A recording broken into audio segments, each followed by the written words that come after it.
नमस्कार दोस्तों, स्वागत है एक बार फिर आपका हमारे इस यूट्यूब चैनल में। तो दोस्तों, आज बात करने वाले हैं हम अपने एक्सेल के अगले रिबन के बारे में। तो आज बात करेंगे दोस्तों पेज लेआउट रिबन के बारे में कि वह क्या काम करता है।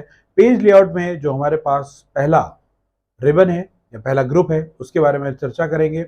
आप किसी भी प्रकार के एक्सेल संबंधी क्वेश्चन संबंधी बात के लिए कमेंट बॉक्स में कमेंट कर सकते हैं, हम आपकी रिप्लाई अवश्य देंगे। तो चलते हैं दोस्तों हमारी कंप्यूटर की स्क्रीन पर और देखते हैं पेज लेआउट रिबन का जो पहला ग्रुप है उसके बारे में चर्चा कर लेते हैं आप लोगों के साथ। तो जैसा कि आप लोग देख सकते हैं कि हम लोग आ चुके हैं अपनी कंप्यूटर की स्क्रीन पर। तो आप यहाँ पर देख सकते हैं हम इस समय पेज लेआउट ग्रुप पे। तो पेज लेआउट ग्रुप पे आज हम जिन विकल्पों की बात करने वाले हैं उन विकल्पों के बारे में कुछ चर्चा कर लेते हैं आपसे। वो है दोस्तों margin, orientation, size, print area, break, background और टाइटल्स।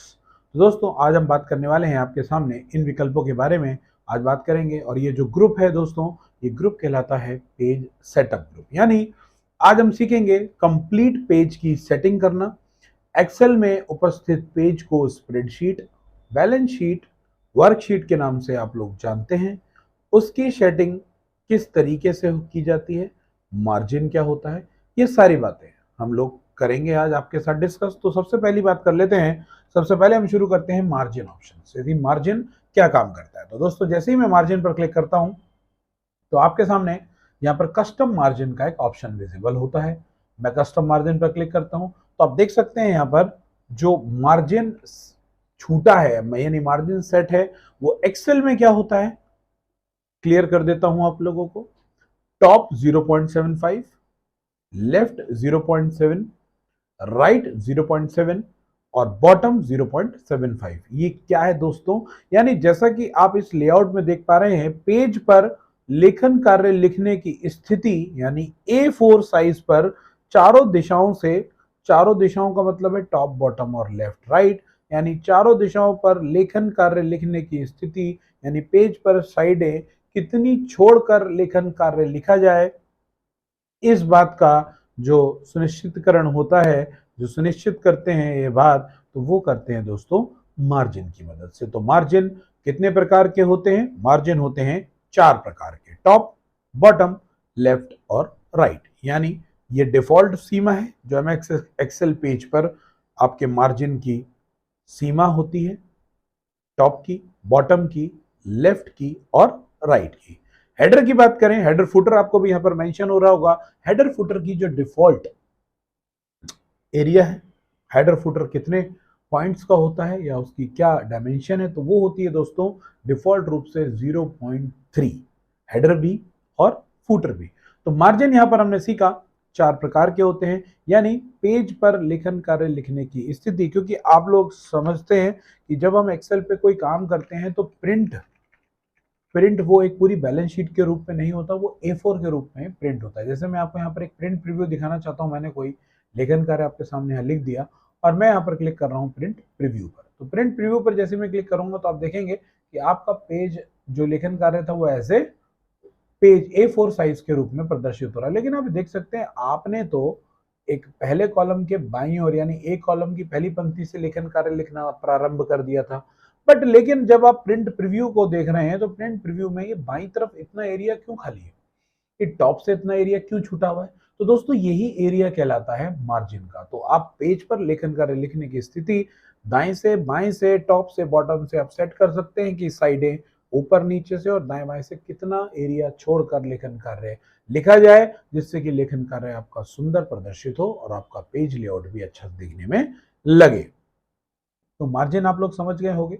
अगला विकल्प की बात कर लेते हैं दोस्तों। अगला है हमारे पास ओरिएंटेशन। तो दोस्तों ओरिएंटेशन का मतलब होता है संरचना।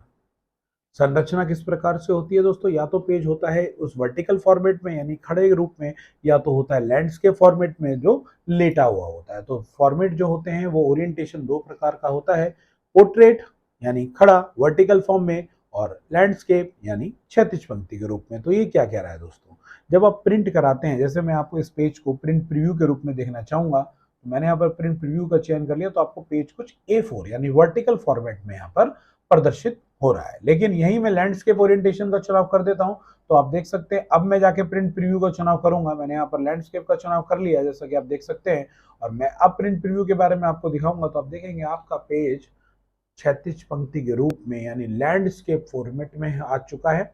यानी वो चौड़ा तो ज्यादा है लेकिन लंबा कम है as compared to portrait mode. दोस्तों, ओरिएंटेशन करना ये आप लोगों के हाथ में है कि प्रिंट के दौरान आप प्रिंट किस तरीके के फॉर्मेट में निकालना चाहते हैं, A4 साइज में निकालना चाहते हैं या पोर्ट्रेट मोड में या लैंडस्केप मोड में निकालना चाहते हैं। ये डिपेंड करता है प्रिंट करने वाले यूजर के ऊपर। तो दोस्तों, ओरिएंटेशन दो प्रकार के होते हैं, पोर्ट्रेट और लैंडस्केप। और जो डिफॉल्ट मतलब दोस्तों जो पहले से सेट होता है, आपके द्वारा बदला जा सकने वाला, तो जो पेज की स्थिति होती है स्टार्टिंग में वो होती है पोर्ट्रेट। यानी डिफॉल्ट रूप से पेज का ओरिएंटेशन कैसा होता है एमएस एक्सेल में, तो आंसर है दोस्तों वो पोर्ट्रेट होता है, यानी वर्टिकल फॉर्मेट में होता है। तो वापस मैं इसे पुनः स्थिति में पोर्ट्रेट मोड में कर देता हूं।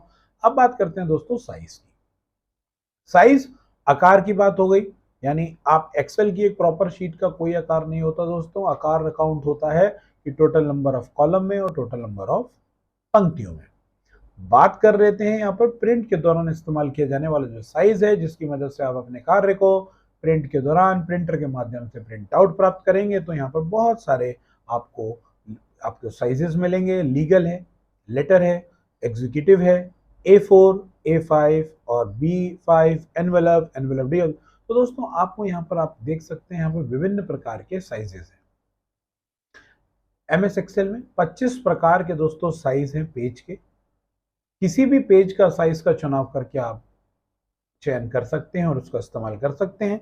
लेकिन आपके प्रश्न पत्र में कुछ A4 की महत्वपूर्ण भूमिका है। A4 से प्रश्न जरूर बनता है दोस्तों। A4 का डायमेंशन पूछ लिया जाता है। डायमेंशन से तात्पर्य है उसकी ऊंचाई तथा चौड़ाई की।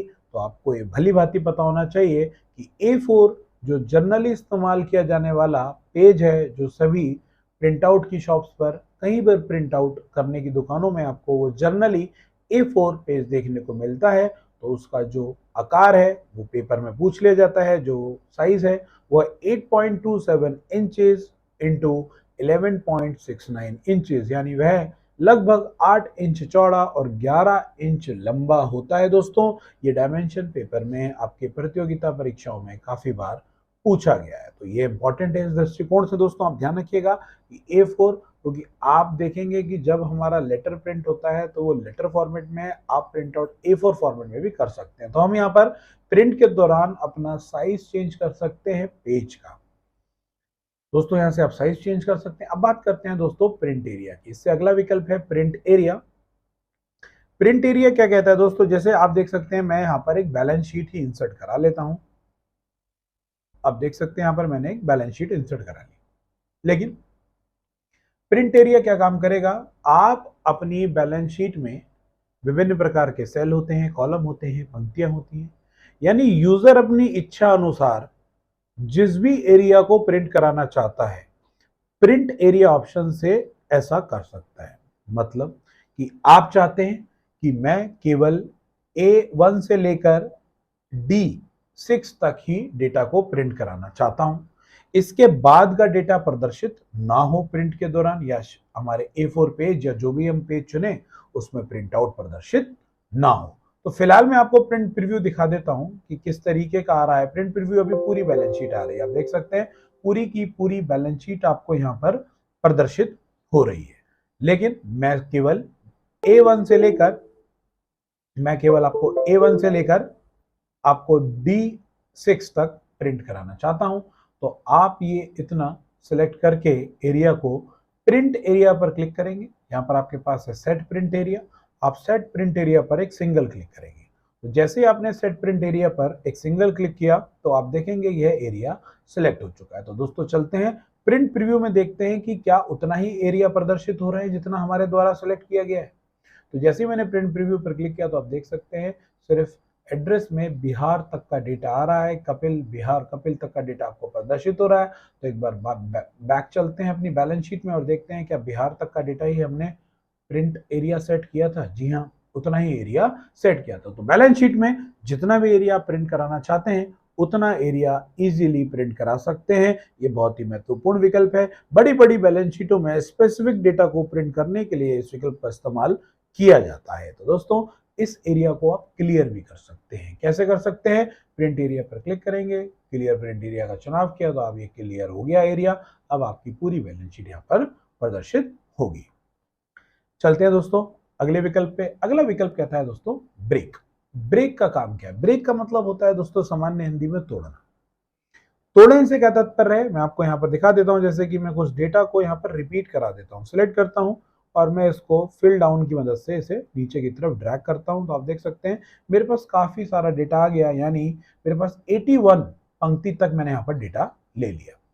अब मैं आपको ब्रेक समझाना चाह रहा हूँ। तो अभी आप देखिए मैं प्रिंट के दौरान हेडिंग्स आपको दिखा देता हूँ जिससे कि आपको विजिबल हो जाए कि कहाँ तक का डेटा हमारा प्रदर्शित हो रहा है। तो प्रिंट प्रीव्यू में चलते हैं दोस्तों। प्रिंट प्रीव्यू में ये आपका पेज आ गया, जो पहला पेज है, और आप देख सकते हैं इस पेज में सबसे आखिरी जो डेटा है वो 45, यानी एक पेज पर 45 पंक्ति तक का डेटा आपको प्रदर्शित हो रहा है। लेकिन मैं क्या करना चाहता हूं, मैं नहीं चाहता कि एक पेज पर डिफॉल्ट रूप से 45 पंक्तियों का डेटा आ रहा है। मैं चाहता हूं एक पंक्ति में अधिकतम 35 पंक्तियों का डेटा आए, अन्य डेटा अगली पेज पर शिफ्ट हो जाए। तो इसके लिए आपके पास बहुत महत्वपूर्ण विकल्प है जिसका नाम है दोस्तों ब्रेक। यानी आप अपने पेज को अपनी मनचाही जगह से तोड़ सकते हैं और जहां पर आप अपना कर्सर रखेंगे वहां से वह अगले पेज में ऑटोमेटिक टूट जाएगा। तो देखिए आप चाहते हैं कि मेरा डेटा सिर्फ 35 नंबर पंक्ति तक आए, या ठीक 35 नंबर तक का डेटा, 35 पर आपने यहाँ पर क्लिक कर लिया और मैंने यहाँ पर ब्रेक का चुनाव किया और मैंने यहाँ पर दिया insert page break. Insert page break 36 पर अपना कर्सर रखिए। मैं चाहता हूँ 35 पंक्ति का डेटा आया तो 36 पे कर्सर रखा। इंसर्ट पेज ब्रेक पर मैंने जैसे ही क्लिक किया तो आप देखेंगे, आप ध्यान से देखिएगा, मैं इसे थोड़ा सा जूम इन करके आपको दिखा देता हूँ। जो ब्रेक हुआ है पेज हमारा दोस्तों वो उसके ठीक ऊपर से हुआ है। 36 वाले ऑप्शन या सेल से ठीक ऊपर से हमारा सेल यहाँ पर ब्रेक हो गया, यानी पूरी की पूरी पंक्ति ब्रेक हो गई। तो कहने का तात्पर्य यह है कि अब जो मेरा पेज बना है दोस्तों वो बना है 1 नंबर पंक्ति से लेकर 35 नंबर पंक्ति तक। और उसके बाद अभी तक आपने देखा प्रिंट प्रीव्यू में 45 पंक्तियों का डेटा आ रहा था। अब चलते हैं दोस्तों प्रिंट प्रीव्यू देखने के लिए। तो आप देख सकते हैं केवल 35 लोगों का ही डेटा आ रहा है पूरे पहले पेज पर। ऐसा क्यों हुआ? ऐसा दोस्तों इसलिए हुआ क्योंकि मैंने पेज ब्रेक का इस्तेमाल किया था 36वीं लाइन पर खड़े होके। ठीक उसके सेल के ऊपर जहां मेरा कर्सर था, ठीक उसके ऊपर और बाईं ओर से पेज ब्रेक हो गया, यानी अन्य लेखन कार्य, यानी 36 पंक्ति से जो डेटा है वो अगली पंक्ति पर आपको या अगले पेज पर आपको प्रदर्शित होगा। तो नेक्स्ट करके मैं आपको दिखाता हूं क्या नेक्स्ट पेज 36 पंक्ति से शुरू हो रहा है। तो आप एक सिंगल क्लिक कीजिए नेक्स्ट पेज पर, तो आप देखिए जो पहला आपको पंक्ति देखने को मिलेगा वो मिलेगा 36 पंक्ति नंबर। तो समझ गए होंगे दोस्तों ब्रेक का काम, कि ब्रेक किस तरीके से काम करता है, कि आप अपनी बैलेंस शीट में उपस्थित किसी भी पंक्ति से आप उसको नेक्स्ट पेज में पहुंचा सकते हैं, अपने पेज को ब्रेक कर सकते हैं। तो अगला है हमारे पास दोस्तों बैकग्राउंड विकल्प। बैकग्राउंड से आप लोग समझ ही गए होंगे कि आप अपनी बैलेंस शीट के बैकग्राउंड में किसी भी प्रकार की फोटो या बैकग्राउंड को लगा सकते हैं। तो एक सिंगल क्लिक कीजिए और आपके पास कोई भी वॉलपेपर हो, जेपीजी फाइल फॉर्मेट हो, तो आप उसका चुनाव करके अपने एक्सेल शीट के बैकग्राउंड में लगा सकते हैं। जैसे ही मैं इंसर्ट पर क्लिक करूंगा तो दोस्तों ये आप देख सकते हैं ये गया आपका बैलेंस शीट के बैकग्राउंड में। तो आप पूरी की पूरी बैलेंस शीट को मैं थोड़ा सा जूम इन कर दे रहा हूं, आप देख सकेंगे। जूम इन करिए, आप आउट करिए, तो आप देखेंगे पूरी की पूरी आपकी जो बैलेंस शीट है उसके बैकग्राउंड में आपको एक वॉलपेपर दिख रहा है जो आपने पसंद किया, और उसके ऊपर आप डेटा भी इनपुट करा पा रहे हैं। तो बैकग्राउंड ऑप्शन समझ गए, आप इस पर क्लिक करेंगे तो डिलीट बैकग्राउंड हो गया, यानी आप अपनी एक्सेल की बैलेंस शीट पर किसी भी प्रकार का फोटो या किसी भी प्रकार की इमेज को बैकग्राउंड में आसानी से लगा सकते हैं। तो चलते हैं दोस्तों पेज सेटअप के अंतिम विकल्प के बारे में, जो है प्रिंट टाइटल्स। तो प्रिंट टाइटल्स क्या कहता है दोस्तों, मैं आपको दिखा देता हूं। जैसे कि मैंने यहाँ पर एक बैलेंस शीट बना रखी है और मैंने 36 नंबर पे पेज ब्रेक बनाया था। तो जैसे अगर मैं आपको प्रिंट प्रीव्यू दिखाऊं, प्रिंट प्रीव्यू का चयन करूं, तो आप देखेंगे कि पहला पेज आपको भली बात यहाँ पर दिखाई दे रहा है। मैं थोड़ा सा आपको जूम आउट कर देता हूं, मैं यहाँ पे जूम आउट कर देता हूं आपको पेज पर, तो आप देखेंगे कि पहला पेज आपको ये दिख रहा है जिसमें 35 नंबर तक आपकी पंक्ति थी। नेक्स्ट पर मैंने क्लिक किया, अब जैसे ही मैं नेक्स्ट पर क्लिक करूंगा तो आप देखेंगे 36 नंबर से यहाँ पर पंक्ति शुरू हुई है। मैं प्रीवियस पेज पे ले आता हूं आपको। आप एक बात देख रहे होंगे कि जैसा ही पहला पेज है जहां पर 35 पंक्ति तक का डेटा है, और जैसे ही मैं नेक्स्ट पेज करूंगा तो डेटा तो हमारा सही 36 नंबर पंक्ति से या 36 नंबर रो से शुरू हो रहा है, बट एक कमी है दोस्तों इसमें। वो कमी क्या है कि आप चाहते हैं कि आपने एक बैलेंस शीट बनाई है और उसमें हेडिंग्स दी है, लेकिन जब आप प्रिंट करा रहे हैं तो वो हेडिंग्स अगले पेजों पर प्रदर्शित नहीं हो रही। तो क्या करेंगे आप? क्या एक नंबर पे जो आपने हेडिंग्स दी है क्या वो सभी पेजों पर डालेंगे या सभी पेजों पर मुझे कॉपी पेस्ट करनी पड़ेगी? तो मैं ऐसा करता हूँ, एक नंबर पंक्ति को कॉपी करता हूँ और 36 नंबर पंक्ति के पूर्व में जाकर उसको पेस्ट कर देता हूँ। दोस्तों 2 पेज हो 3 पेज हो समझ में आता है, इससे ज्यादा पेज होंगे तो आपका कार्य पड़ेगा। और दूसरी बात, आपको यह कैसे ज्ञात होगा कि कहां से आपका पेज ब्रेक हो रहा है या कौन सी पंक्ति से आपका डेटा अगली पंक्ति में जा रहा है? तो बहुत दुविधा का विषय है। तो उसी के लिए यहाँ पर आपके लिए ऑप्शन है प्रिंट टाइटल। आपका डेटा पंक्ति के रूप में हो, यानी आपकी हेडिंग्स या आपके टाइटल्स रो फॉर्मेट में हो, या आपके जो हेडिंग्स हैं या टाइटल्स हैं वो कॉलम के रूप में हो, किसी भी रूप में हो, और आप चाहते हैं, आप एक लंबी बैलेंस शीट बना चुके हैं 1000 कॉलम्स का इस्तेमाल करके या 1000 पंक्तियों का इस्तेमाल करके, और उसमें एक ही हेडिंग है, एक ही टाइटल लाइन है, और प्रिंट के दौरान वह अलग अलग पेजों पर प्रदर्शित नहीं हो रही है, जैसा कि अभी आपको दिख रहा है। अभी देखिए पेज नंबर 1 आपको हेडिंग्स दिख रहे हैं, पेज नंबर 2 का चुनाव किया, आपको हेडिंग्स नहीं दिख रहे हैं दोस्तों, 36 नंबर से पूर्व हेडिंग नहीं दिख रहे हैं। फिर मैं नेक्स्ट करूंगा, आप देख सकते हैं आपको यहाँ पर हेडिंग प्रदर्शित नहीं हो रहे हैं। तो ऐसा करने के लिए आप चाहते हैं कि आपकी प्रॉपर बैलेंस शीट के प्रत्येक पेज के टॉप पर आपको हेडिंग प्रदर्शित हो प्रिंट के दौरान। तो उसके लिए एक ऑप्शन है आपके पास प्रिंट टाइटल। तो प्रिंट टाइटल के लिए आप क्या करेंगे दोस्तों, आप एक सिंगल क्लिक करेंगे प्रिंट टाइटल पे। जैसे ही आप क्लिक करेंगे तो आपके सामने एक डायलॉग बॉक्स ओपन होगा। ये डायलॉग बॉक्स क्या कहता है, बस आपको ध्यान रखना है कि प्रिंट टाइटल वाले विकल्प में आपको 2 ऑप्शन मिल रहे हैं, row to repeat at top, columns to repeat at left. यानी अगर डेटा आपकी जो टाइटल है वो पंक्ति के रूप में है तो दोस्तों ऑब्वियस सी बात है वो टॉप पर होंगे, अगर आपके टाइटल कॉलम के रूप में है तो वो भी लाजमी सी बात है कि वो बाईं ओर होंगे। तो अभी हमारा जो डेटा है, जैसा कि आप देख सकते हैं पीछे बैलेंस शीट में, वो डेटा है दोस्तों पंक्ति के रूप में, और ये भी आपको अच्छे से पता चल रहा है कि वो टॉप के रूप में। तो आप सिंपल से इस पर एक क्लिक कीजिए, रो पर आप एक सिंगल क्लिक करेंगे, रो पर सिंगल क्लिक करने के बाद आप इस एरो को एक सिंगल क्लिक मार देंगे इस पंक्ति पे जहां पे आपका पूरा का पूरा टाइटल है।